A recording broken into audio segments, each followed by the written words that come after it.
Welcome to Tenor Tech, where I solve the problems you didn't even know you had. You begin by preparing the device so the process doesn't fail. First, you back up to iCloud to preserve data. This is critical because you'll erase the phone later. Once the backup completes, remove any beta profile from Settings, General VPN, and Device Management. Make sure you turn off Find My iPhone in Settings Your Name Find My. These actions let the device accept a clean install path and avoid activation lock interruptions.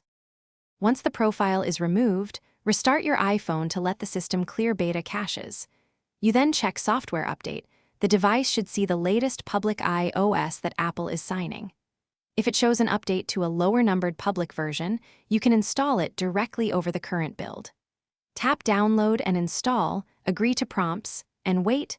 The phone will reboot and perform the install. This uses only the device and Apple's OTA signing to return to supported public software.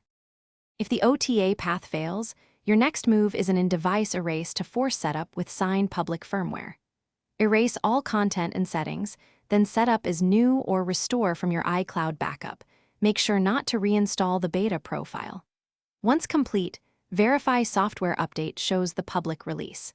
If activation errors or the device refuses to move off iOS 26, your key troubleshooting tip is to prepare a second device or visit Apple support.